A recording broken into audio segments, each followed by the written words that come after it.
Bismillahirrahmanirrahim. Assalamualaikum warahmatullahi wabarakatuh. Apa kabar anak-anak? Semoga kita semua selalu dalam keadaan sehat walafiat dan berada dalam lindungan Allah Subhanahu wa Ta'ala. Baiklah, video kali ini kita akan belajar pelajaran fikih materi sholat fardu. Tapi sebelumnya kita berdoa bersama-sama terlebih dahulu ya. A'udzu billahi minasyaitonir rajim. Bismillahirrahmanirrahim.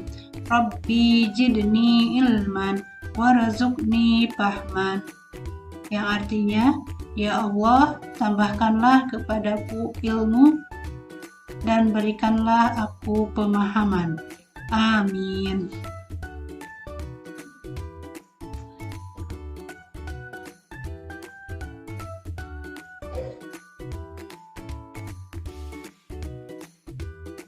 Baiklah, materi pembelajaran kita hari ini adalah tentang pengertian syarat sholat, rukun sholat, sunnah sholat, dan hal-hal yang dapat membatalkan sholat.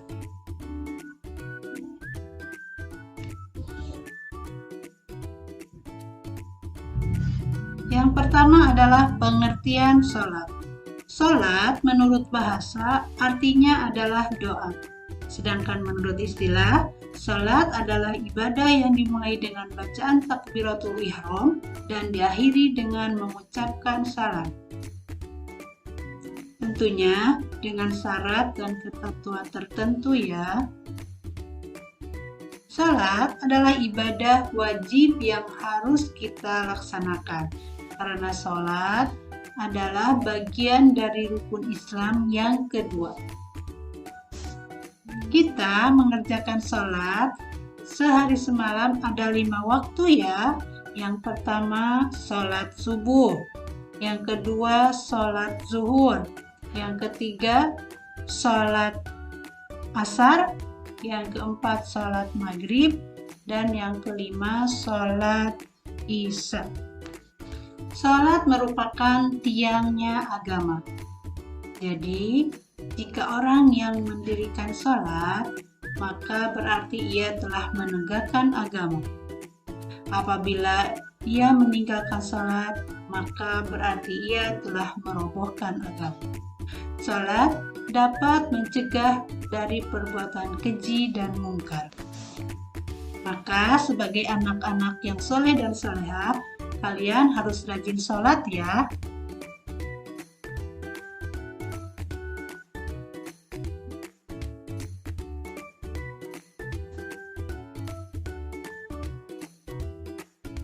Nah, sebelum kita mengerjakan sholat, kita harus mengetahui yang namanya syarat sholat.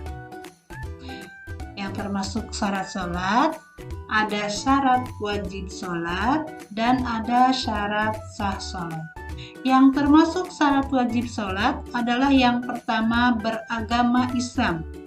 Jadi orang Islam baik laki-laki maupun perempuan, mereka diwajibkan untuk melaksanakan sholat fardu.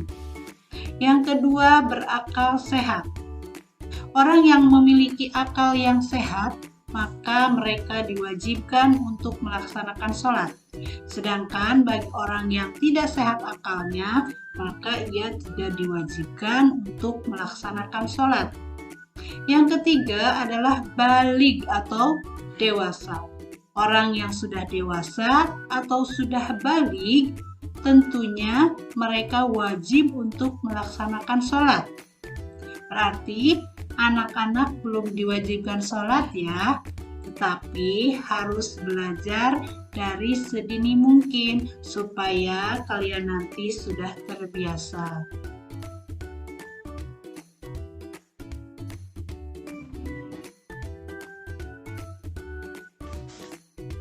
Tanda baligh pada perempuan adalah ditandai dengan keluarnya darah haid.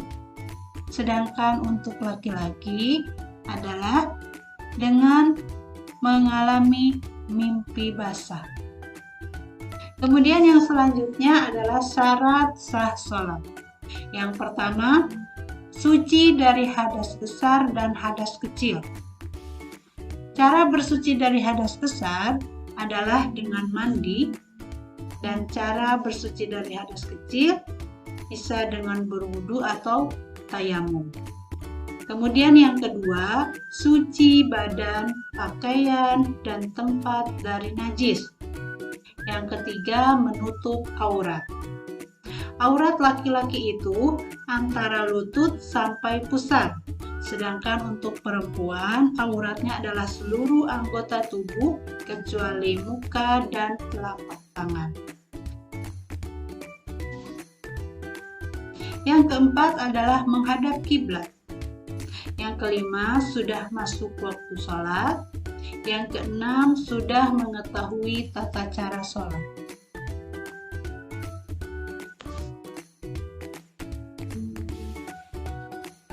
Yang selanjutnya adalah rukun sholat. Yang pertama, niat. Niat adalah menyengaja untuk melakukan sesuatu. Yang kedua, berdiri bagi yang mampu. Jika tidak mampu berdiri, kalian boleh sholat dengan cara duduk atau berbaring ya. Yang ketiga, takbiratul ihram. Yang keempat, membaca surat Al-Fatihah. Yang kelima, ruku dan tumakninah. Yang keenam, iktidal dengan tumakninah. Yang ketujuh, sujud 2 kali dengan tumakninah. Yang kedelapan, duduk di antara 2 sujud dengan tumakninah. Yang kesembilan, duduk tasyahud akhir. Yang kesepuluh, membaca tasyahud pada waktu duduk akhir. Yang ke-11, membaca selawat atas Nabi Muhammad SAW pada duduk tasyahud akhir setelah membaca tasyahud. Yang ke-12, mengucapkan salam. Yang ke-13, tertib. Tertib artinya berurutan ya.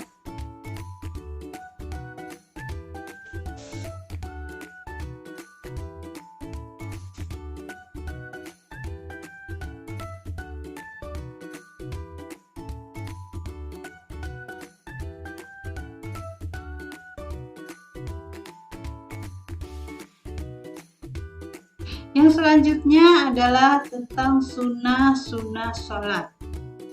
Yang pertama, ketika takbiratul ihram, mengangkat kedua tangan.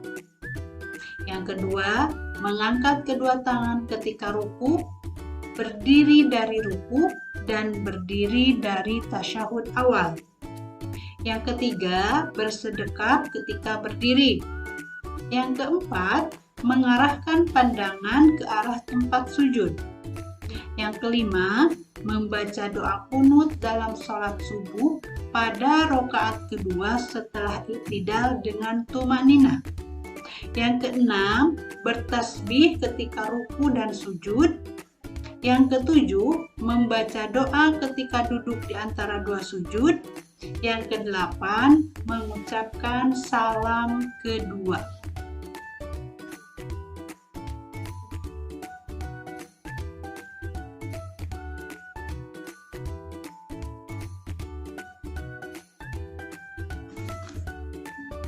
Dan yang terakhir adalah hal-hal yang membatalkan sholat.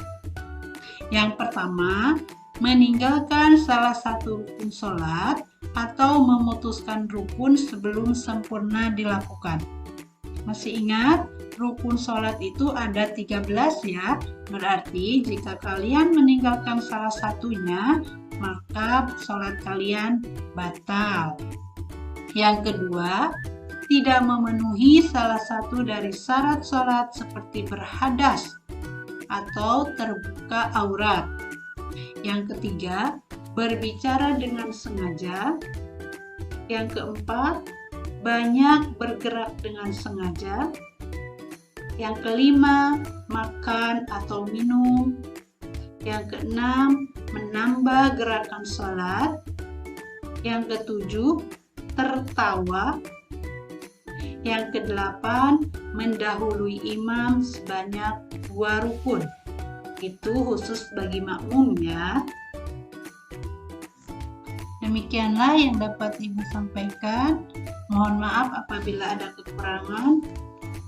Kita tutup pembelajaran kali ini dengan mengucapkan hamdalah. Alhamdulillah.